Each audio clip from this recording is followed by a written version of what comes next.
Okay.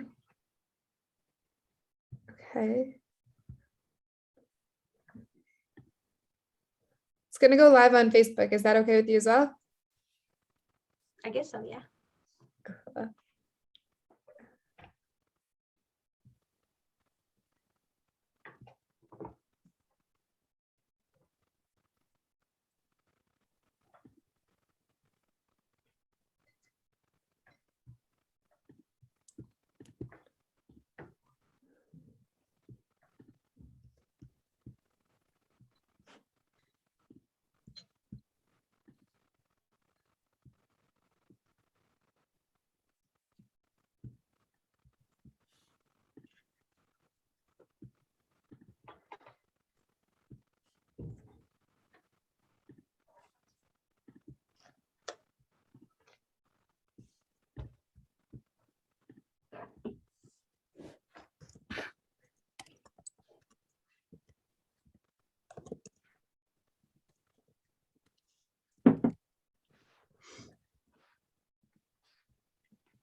Okay, so hi everyone. Thank you so much for joining this webinar. So my name is Yael and I'm the webinar director for the Rimon Movement, which is a fully student-led program aimed at reimagining Israel education. It was founded by two awesome co-founders, Jordana and Ellie, and they're the ones making all of this possible. And also thank you to JNF for helping us fund and everything. So today we have an awesome speaker with us. So this is Dr. Angie Cohen, and she is the inaugural Bellsberg Postdoctoral Associate in Israel Studies at the University of Calgary. She is a cultural researcher focused on the study of personal narratives and identity construction among Jews from Arab and Muslim countries in Israel. Her approach to ethnographic work weaves together the fields of cultural psychology, narrative psychology, sociology, and anthropology. She is a member of the Sephardi Mizrahi feminist Beit Midrash Erevot in Jerusalem, where she coordinates the Murat Tzedek Teachers of Justice Halachic program taught by Rabbi Haim Obadiah. So now I'll give the floor to her so she can start. Thank you, Yael, and thank you to everybody. Thank you to Rimon for inviting me. I'm very excited to be here because I think it's a joy when you can dedicate your life to things that you really love, and that's definitely my case. So I am very grateful to be able to be here and speak about things that I really care for and that I really love. So I would like to start this webinar with a song by a Yemenite, by Israeli band. They're Yemenite, and it's a band composed mainly by women. And so I want to share this with you because it will set the tone of this lecture. I would like to also share sound, which I guess is what I'm doing, right? I'm going to try it, and you let me know if you can hear me.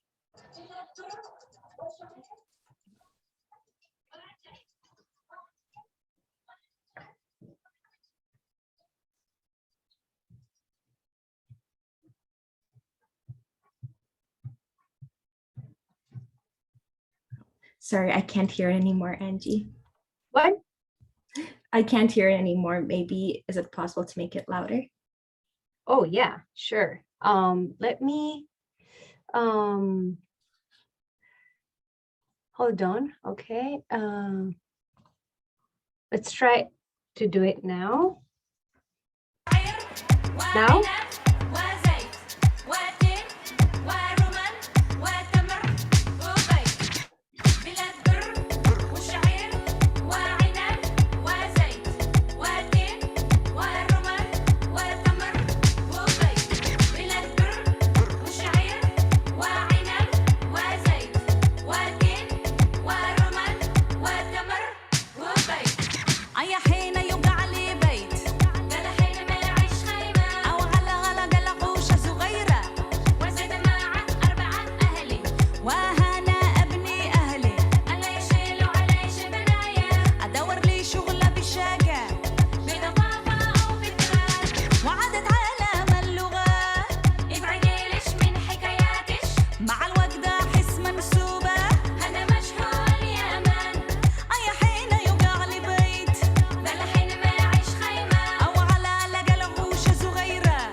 شو اليمن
Okay.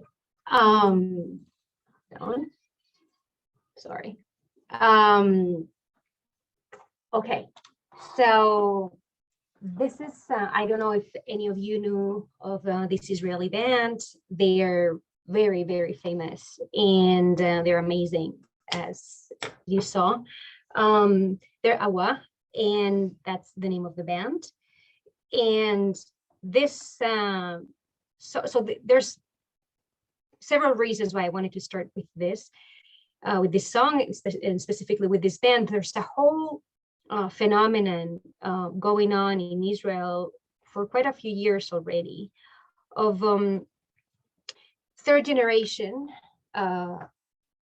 Yemenites, third generation Moroccans, who are reclaiming the cultural traditions of their parents and grandparents, cultural traditions that had been discriminated against, patronized, or diminished, or simply censored in the previous generation. So this is the third. There are some of them. So they're in between the second and the third generation, and these are Israelis that go back to the language of their parents and grandparents. In this case, these sisters sing in the Yemenite dialect of Arabic. Another example would be Neta El Kayam, who sings in Moroccan Arabic, and she's an international star. And she's also third generation, or second and a half. Depends on how you count. Anyways, so there are different things that they mention in this song. First of all, there's a defiant element in the song that very much characterizes Mizrahi feminism and in general the Mizrahi struggle. Yemenites, this is particularly relevant for the Yemenite case because Yemenites have a reputation for being very kind, very nice, and very naive, and that it was easy to do with them whatever you wanted because they were seen as meod nechmadim in Hebrew, which is like very nice. This defiant attitude of the song is also a challenge to this assumption about Yemenites that was not helpful at all for Yemenite advancement and for the improvement of their social conditions. So they don't want to be nice anymore, and they don't want to be naive anymore.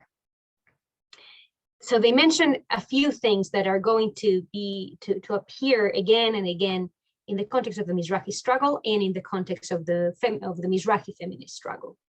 The question of how Yemenites arrived in Israel, how they were placed in tents, where they say, where am I going to build my home? Well, in the meantime, you're going to be in a tent. We're not in the meantime.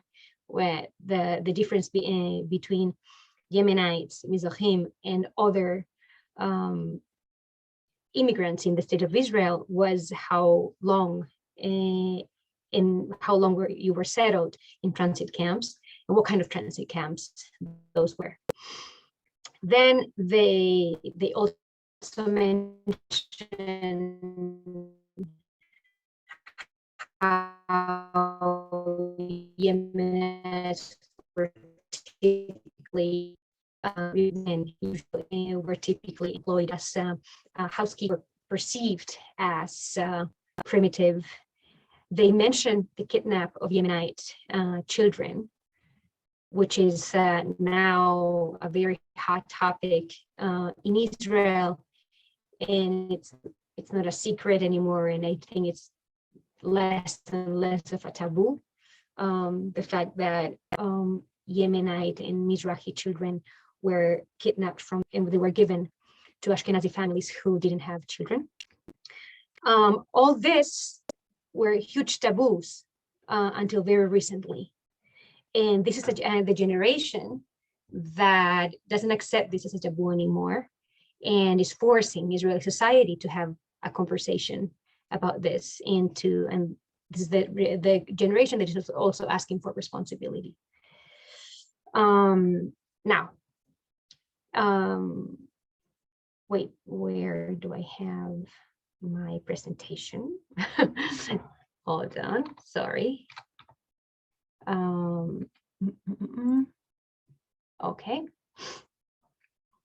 Okay, so I'm going to share my screen.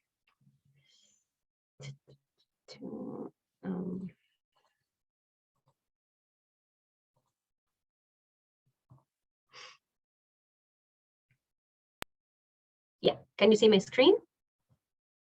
Yeah, okay, great. So there we go. So I want to start from the beginning so as to contextualize the Mizrahi, the feminist movement within the Mizrahi struggle. So Israeli feminism since the 70s was heavily marked by the Ashkenazi agenda, meaning Israeli feminism was influenced since the 70s by different waves of immigration from America, from North America, and from Europe. And these women brought with them feminist ideas that were being developed in North America and in Europe. These feminist ideas had to do with individual freedom, especially things connected to reproductive rights, the celebration of the feminine body, and the challenge of traditional female roles. They demanded the inclusion of women in the public sector, both in political representation and in decision-making positions, and in the private sector, demanding that women would also occupy positions of senior management in firms and institutions. As you may see,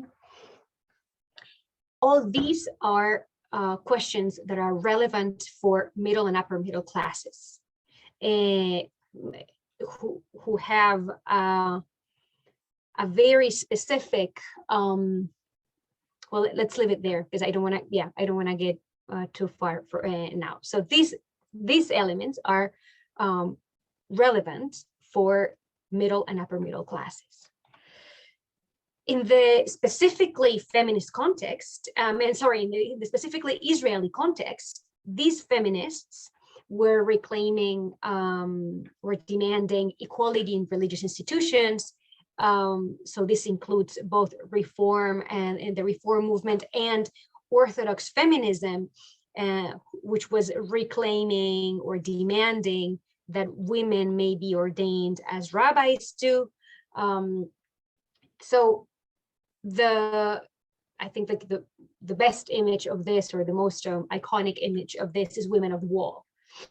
Women of the Wall is an almost entirely Ashkenazi movement. Then also in the specifically Israeli context, feminists were demanding equality in military and defense so that women could be present in combat units, in the Air Force, etc. And it was very, very common, and continues to be very common, to find feminists in peacemaking, in peace making movements with the Palestinians. So these same feminists that were active in these areas that I just mentioned would also be very involved with left-wing initiatives of solidarity with the Palestinian people. This was the picture of Israeli feminism until Mizrahi feminism emerged. So we're then in front of a kind of feminism that probably feels very familiar to most of you here. It's usually, at least in Israel and also in African American context, this is the typical image of white feminism.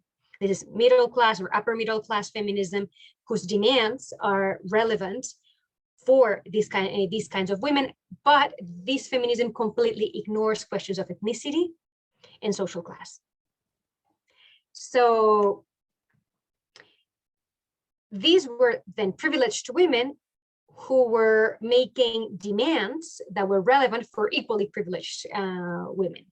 So their demands conformed with capitalism, in the sense that they accepted that freedom was equivalent to individualism. They conformed with the principles of liberalism. That is, for this kind of feminism, equality has to do with uniformity. Being equal means being able to do exactly the same things. And in a way, they also conformed with patriarchy, in the sense that they conformed with patriarchal hierarchy, with patriarchal hierarchy of the world. They didn't challenge the capitalist order. They didn't challenge the hierarchy of a society that was keeping the same people at the bottom of the social ladder. This was not the discourse. The discourse was, we need to have equal rights, as the same rights as men. We have to have the same access to the same resources as men. But the question of social class and ethnicity was not present. Then there was, so when in feminist circles in Israel until the 90s, when this whole thing exploded,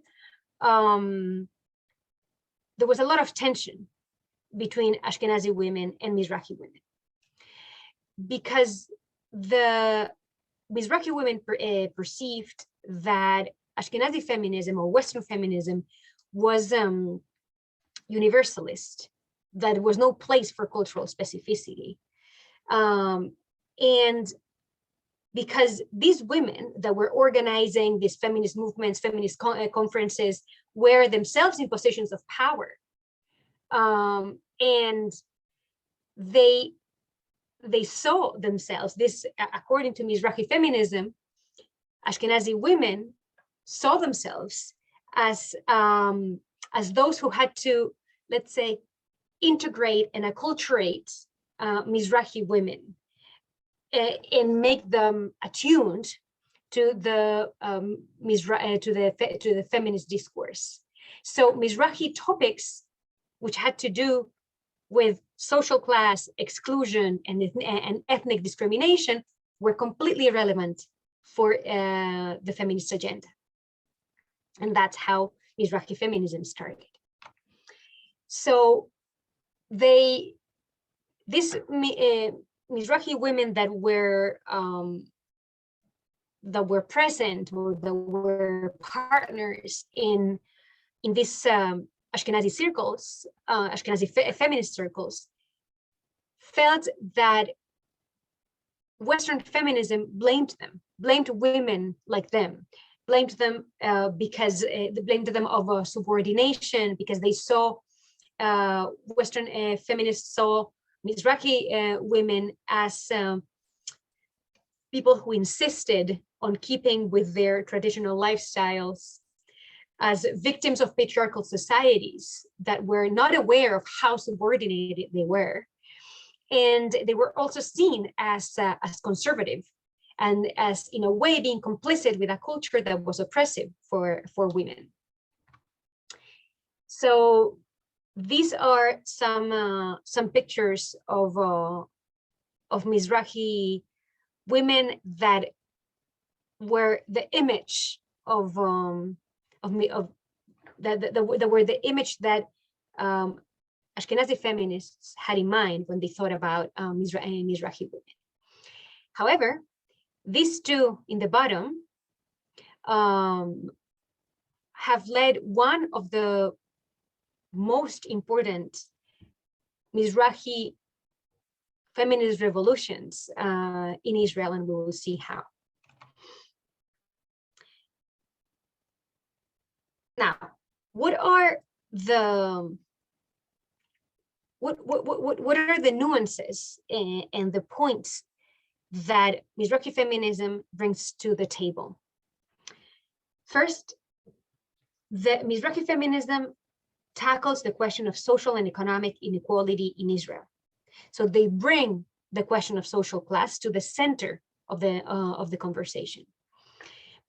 Why? Because Mizrahi women are fighting for survival. Mizrahi women are overrepresented among the poorest members of the Israeli society. So this is a struggle against poverty, against minimum wage, against unemployment, against in favor of basic education for children. Because if you live in a development town in Israel, which tend to be overwhelmingly Mizrahi, the chances that your children will go to university are very, very low, very low. And they have minimal access to higher education. So this is a cycle. Mizrahi feminism brought to the fore the fact that Mizrahi women, Mizrahim in general, but even more, Mizrahi women were completely absent, or almost completely absent, from educational institutions. So they can't afford to be part of a political struggle over liberal rights, because what they need is not to be able to become an Orthodox rabbi, but to be able to make a decent living and to have their children go to school. And what they need is this reality to be included in the agenda of feminism. So there was another issue that Mizrahi women had with mainstream Western feminism, and is the fact that they felt that that Western feminism erased their traditional values and ways of life. Then in a way, becoming a feminist had to be at the price of not being Mizrahi or not being Sephardi. So they felt a religious and cultural exclusion in feminist circles. And if you go, until today, if you go to any Bet Midrash for women and also for men in Israel, you will see that there is almost a complete absence, or there are like some references to Sephardic halacha, the Rambam, but nothing that has to do with modernity, nothing that has to do with modern Sephardic thought. But also you will see that there is minimal presence of Sephardi Mizrahi women in these institutions. So there was no Sephardi Mizrahi feminist religious alternative that could speak the language of the Sephardic tradition while speaking the language of the Mizrahi struggle. And so this is the context, a context of social and economic inequality and religious and cultural exclusion. And So it is about these two questions that the song that we started with was speaking about. Now, so what was the tension exactly? The tension was between liberal feminism, which would be Western feminism, and multicultural feminism, meaning a feminism that understands that there is such a thing as cultural specificity, and that women's rights and women's struggle needs to be adapted to every culture's needs and specificities, that we can't come with a universalist agenda to solve the problems of all the women in the world, that we need to hear what all these women are actually needing from us. Then there is a tension between the Ashkenazi middle and upper class and the Mizrahi working and lower classes, because and this tension was not acknowledged and continues to not be acknowledged in most mainstream feminist circles. The question that there is a social class issue here, and then so Ashkenazi feminists were, to begin with, connected to centers of power. They had parents who know people, who knew people. They had relatives who knew other people. Mizrahi women didn't have any of that.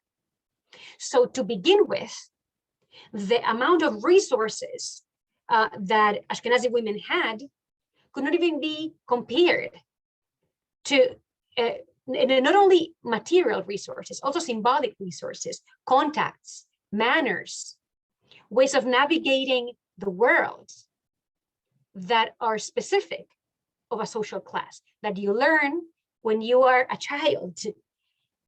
And none of this existed among Mizrahi women. So it is almost impossible that a feminism that emerges from a place of privilege can tackle the problems of a world of which it's not even aware. So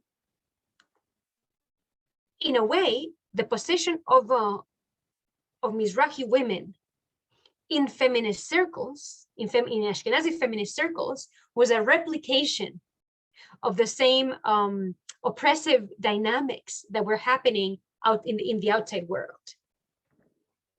And I would like to read a testimony of Mira Eliezer, who was an activist, and she was a Mizrahi activist, present and very, very involved and committed with feminism, and very involved with this initial feminist circles in Israel.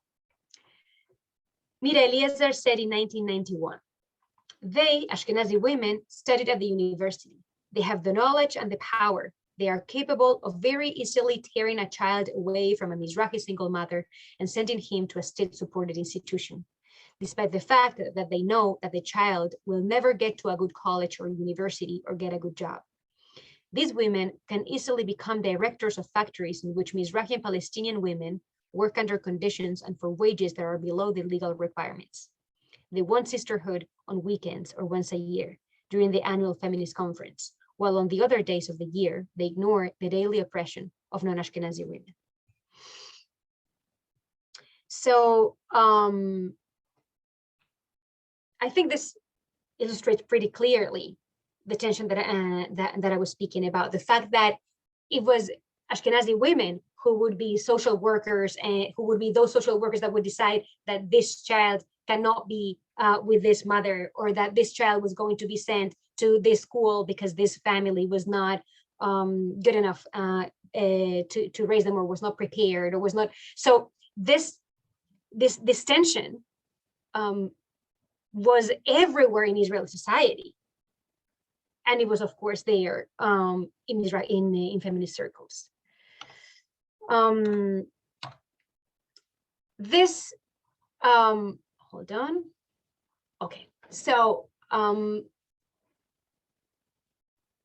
then what we have here is like two kinds of Israeli feminism. So Ashkenazi feminism and Mizrahi feminism. And what we have is a huge cultural clash, but also a huge ideological clash that has continued to evolve until today. So I want to share with you a quote from Henrietta Ankalev, who's one of the best known Mizrahi theorists of Mizrahi feminism. And she explains this process in a particularly clear way. Henrietta Ankalev says, to make it, Mizrahis, at least publicly, had to adopt the Israeli European perceptions of the Arabs and Muslims as primitive and backward. Their dilemma was clear. In order to succeed in Israeli society, it was, and still is, necessary for a Jew whose origins are from an Arab country, particularly if he or she was born and educated in Israel, to discard his or her own Arabness. This was the major difference Mizrahi feminists between Mizrahi feminists and Ashkenazi feminists. The culture of Ashkenazi feminists is respected. They are largely middle class. To succeed, they did not have to hide their origin. So this is true not only for feminists. This is true for Israeli society as a whole, and that's one of the main one of the cores of the Mizrahi struggle. The word Mizrahi, I don't know if this is known by everybody, but the word Mizrahi is a pretty new word in let's say the Jewish vocabulary. Mizrahi comes from Mizrach, which means east. So to be Mizrahi is to be Eastern, whatever that means. But Moroccans, for example, are like the archetype of the Mizrahi, and they're from Morocco, which is the West. So it's a cultural and political category that was born with the state of Israel to categorize Jews from Arab and Muslim lands as Eastern. It doesn't matter whether they come from the East or not, whether they have nothing to do with each other, it doesn't matter. This was a general category that was then reclaimed by activists and academia, and now people speak of themselves as Mizrahim. But the previous category would have been Sephardi in the majority of cases. Now,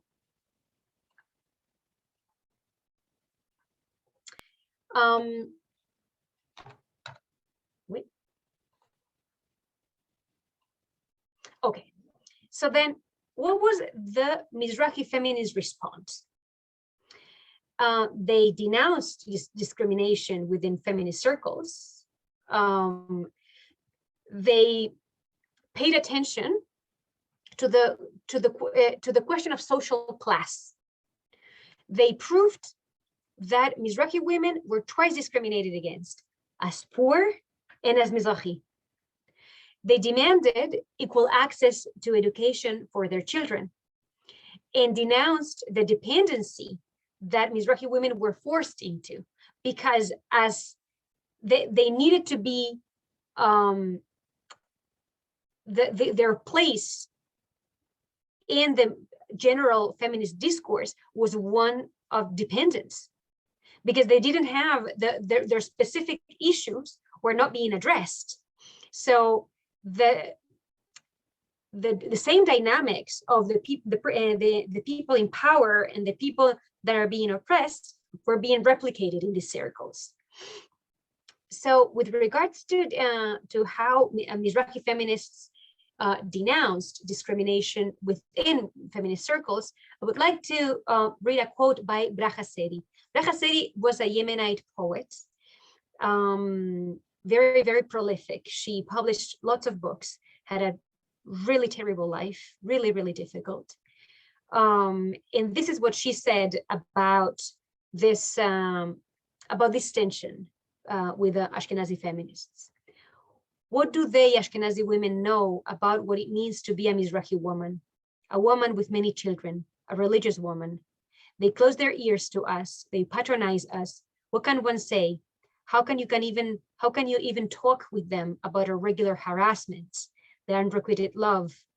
They gave you all the reasons in the world to make you feel a stranger. No opportunity to open your mouth. There is nothing to talk to anyway. A club of feminist Naturei Carta, which is an exclusive sect of ultra-Orthodox Jews. Most of the time, even the language is different. A club for immigrants where the domain and language is English. She was speaking about the fact that a lot of these feminist circles were American, were North American or European, but they were mainly North American, and English was the language that became more and more common. So this alienated everybody whose native language was not English or who didn't even speak English. Then they, with regards to how Mizrahi feminism proved that women were, the Mizrahi women were twice discriminated against, was by doing research and improving that this was the case. And here's some data. So 12.8% of mothers in Israel are single mothers. This is not a small percentage. Most single mothers in Israel, the vast majority of single mothers in Israel are Mizrahi. And over a third of these women live below poverty line. The 26% of single mothers make between 4,000 and 6,000 shekels a month. This is for you to have, for you to imagine what this is like. There's no way, let's say in Jerusalem, there's just no way that you will find rent, decent at a decent place for less than 4,000 shekels a month. 22% of these women make between 2,000 shekels and 4,000 shekels a month, which is just impossible to live on. Well, you see, I don't want to bore you with all this data, but I do want to point out two more pieces of information. 49% of single mothers who work part-time find it impossible to work full-time because of the incompatibility between work hours and raising children. And 65% claim that the hardest thing is to find a job that is compatible with the tasks of a mother. So this is the picture of all the reasons why a specifically Mizrahi voice was needed among Israel's women's movement. Then the Mizrahi feminism also defended Mizrahi's cultural specificity. And they started challenging Israeli Eurocentrism, a Eurocentrism that is not viable anymore because Mizrahim are the demographic majority of the country. And if you put Mizrahim and Palestinian Israelis together, the result is that you have over 70% of the population in Israel that is of Arab origin. So Israel's Eurocentrism cannot continue to be justified, and it's actually very, very damaging for Israelis. But we can speak about that later. Finally, they challenged liberal values and denounced the inequality in religious spheres and institutions. So their personal approach to feminism and to autonomy and presence in religious spheres and institutions was not the same that Ashkenazi feminists had. For example, their approach was different, and we'll see how. So this is Esther Shkalim. Esther Shkalim is also a poet. She's a very, very well-known poet in Israel, and she's fantastic. And this is a poem that was translated by a friend of mine called Simon Montague. And here's what Esther says about, and this is a poem about what she understands to be the Mizrahi feminist approach to equality, okay? Male and female, he created them as equals. We will not be silent, we will not rest, and we will not fear until we finish the task. But I will never ask if you are with me or against me, sons of darkness or sons of light. For you are my father, my fathers and my fathers' fathers, the community's wise ones. I am with my fathers and my fathers are with me. I will not declare war, will not pursue, will not overtake, will not crush, will not defeat. This is my father and I will glorify him, my fathers and I will extol them. To you I call, Father, demanding redress, crying out, beseeching, to renew without stepping outside, to resolve without breaking the chain, to repair but not to destroy. And I have known my forefathers and my father and teacher who has seen me since I was born, year by year, protecting me, maintaining my honor, lifting my head up high, setting free captives and healing their pain. He will not turn his back on his flesh and blood. He will make haste to help me. He will gird his loins. He will truly search for the ram caught in the thicket, and he will surely find. And I have known that my tent is peace, but the way is yet long, and I am not required to complete the task. Each generation will tell its tale to the next, and our hand is still raised. Now, what Esther Shkalim is speaking about here is something that Mizrahi feminists have very often felt that was absent in Ashkenazi circles, and was an awareness of the chain of tradition. And so when she says, but I will never ask if you're with me or against me, sons of darkness or sons of light, she's criticizing the tendency among Western feminists to, and among liberals in general, to present a world divided into the good ones and the bad ones, and to justify all kinds of attacks on those that are seen as sons of darkness, as she says.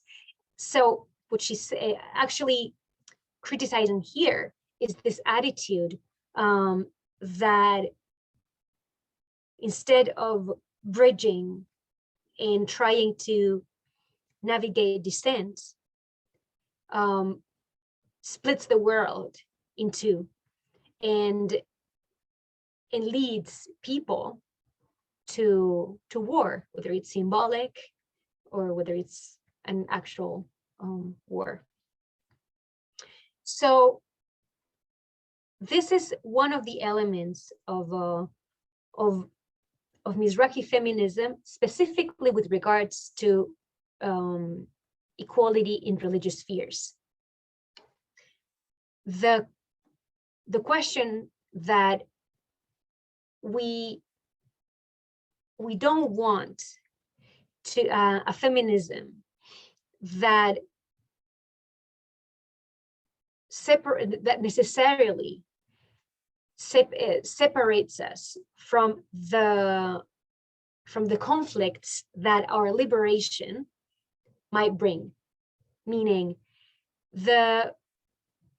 when women start acquiring more and more roles, especially in ritual spaces, this raises questions, and this raises conflicts in the communities. And the Mizrahi feminist approach to this is to be able to hold this tension and to be able to confront this tension and live with it, instead of adopting a more liberal approach, which is it is my right to do this, and I will just create a community in which everybody agrees with me, and that's it. It's as you see, it's a completely different approach. I wish people could like open their mics and ask questions about this now, but I guess we will do it later. Let me see what time it is. Okay, I'm gonna start wrapping up. Okay, so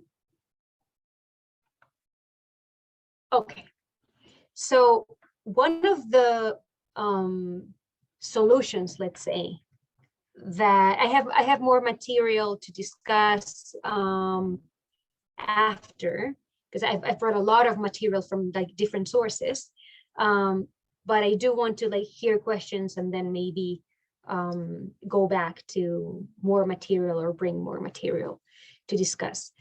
One of the initiatives that responded from a Mizrahi perspective to the demands of Mizrahi women in religious circles was the Bet Midrash Arevot that Yael mentioned at the beginning. I am a member of Bet Midrash Arevot. Bet Midrash is a house of learning, and it's the first Sephardic feminist Bet Midrash in the world, actually, not only in Jerusalem, but in the world. And I am the coordinator of the halachic program, which is taught by Rabbi Chaim Ovadia. But Arevot is the first initiative to create Mizrahi feminist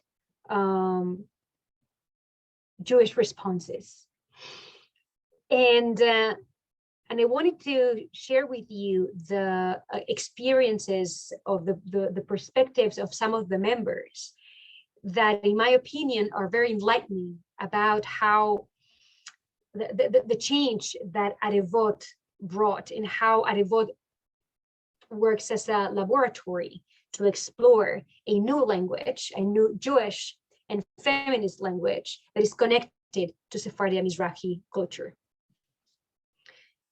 And this is what one of our members has to say about this. I feel that Western Ashkenazi feminism expects me to erase religion, to disconnect from it because it's patriarchal and excludes women. And I just don't want that. Even though I grew up in a secular home, there's something in me that doesn't want to give up on her Jewish identity. When I turn to the Jewish bookcase and I turn to tradition, I get a slap. And there's no magic solution for the texts, but we are creating our way, which is in dialogue with the way of our mothers. There's a chain here. We don't want to erase the mothers. We don't want to give up on the tradition we received at home. So on the one hand, Mizrahi, or in this case, it would be more Sephardi, but anyways, Mizrahi feminism, when it starts also exploring the religious world, faces this conflict, right? The conflict between secularity and religion, and the conflict of how are we going to find a different way in ritual spaces without necessarily adopting the language of Ashkenazi movements, without adopting the language of Reform Judaism or Masorti Judaism, which is so alien for us. How are we going to do this from within our traditions and make change in ways that slowly will be accepted? That's one conflict. And finally, hold on.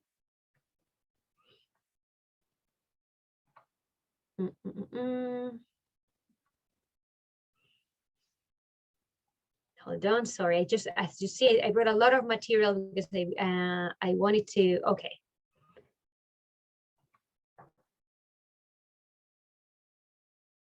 Okay, so I want to end with a reflection about the struggle for social justice in Mizrahi feminist circles.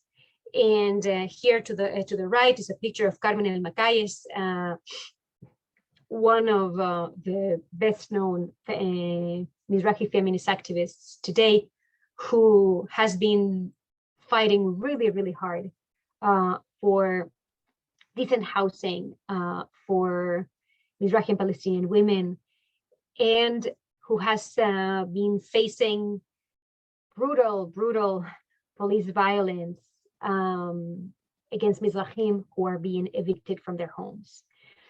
But that is another story for another day. In the case of social justice, it's not only Mizrahim, it's also Ethiopians. If we're going to speak about this, let's open the story. Social justice doesn't come from my ethnic identity.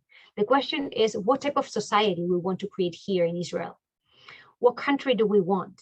How big are the gaps that we're willing to tolerate in a Jewish country? Because right now they're huge. Speaking of limitations and power dynamics, I know I am not Mizrahi bourgeoisie.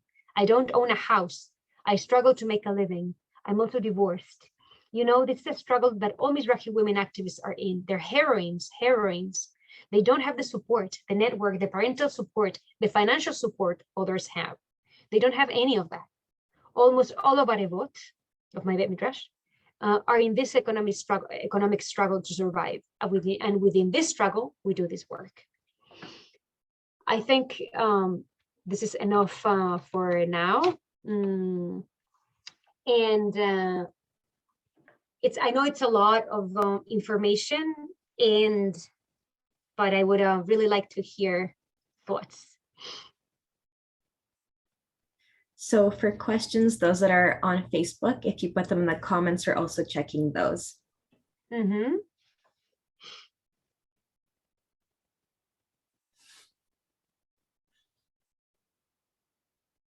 So maybe we'll just give a couple minutes for those that are typing up any questions. Yeah, sure. But meanwhile, what do you think is like the first thing that should be recognized or reconciled to be able to move forward? What do I think that what? What do you think is the most important or the first thing that should be recognized to be able to move forward? Oh, I see. Well, the first thing that needs to be recognized is that there is such a thing as ethnic discrimination in Israel, and that wealth is not equally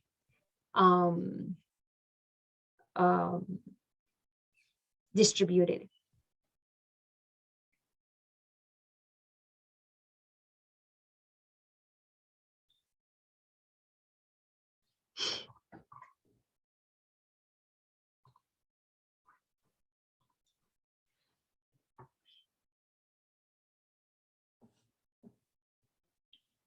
And how did you get into this? Like, how did you know that this is what you wanted to study? Like, is there something that kickstarted, or was this always a passion of yours? Well, to me, I come from a Moroccan family, and I joined Arevot in the first year that Arevot started. And when did they start? So the Bet Midrash got established as such in 2017. And that's when I joined. Before that, I was writing my PhD about life stories of Spanish Moroccan Jews in Israel and Argentina. So I was already very, very involved with the Mizrahi struggle in Israel, and I was I was writing my PhD at Hebrew U about this, and so all these were questions that were very important for me, and that became very important for me, especially throughout the process of writing my PhD. before that, so the experience of Sephardic Jews outside of Israel is very different. And when you go to Israel and you find this kind of all this prejudices and inequality, is something very, very shocking, and you don't always know how to respond to it, and how it takes a while until it really kicks in and you really begin to understand what's going on.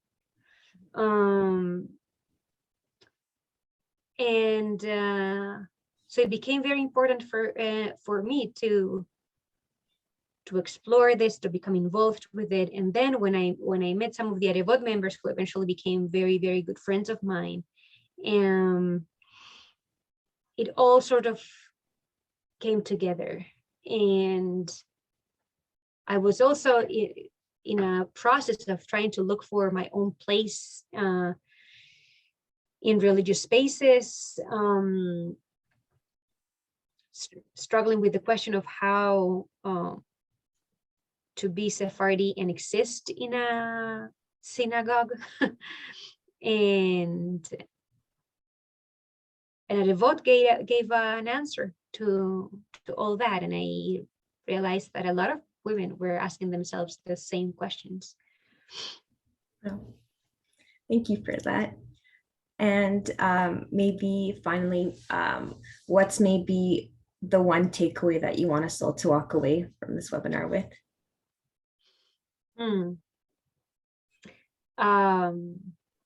Wow.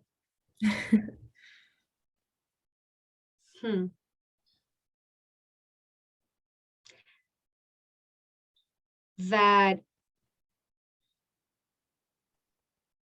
all the topics that make us angry and scared and outraged are precisely the topics that we need to learn how to live with, and about which we need to hear others if we are to improve any society. Everything that makes us annoyed, all the people that we can stand, are precisely the people that we need as partners in thought. If we are to create a better place, a better society, that's because all these issues are not going to disappear. They only grow bigger if we ignore them. It's like a cancer, and you either tackle it and call it by its name, and try to see what you can do. It just grows. It's not going to disappear. This poverty is not going to disappear. Inequality is not going to disappear. So why should people keep quiet about them? That's very powerful. Thank you so much for taking the time to do this. I know that we all learned a lot. That was a lot of information. It's a lot to digest. And thank you so much for teaching us all of this. Yep. Bye. Thank you, everyone. Thank Bye. you.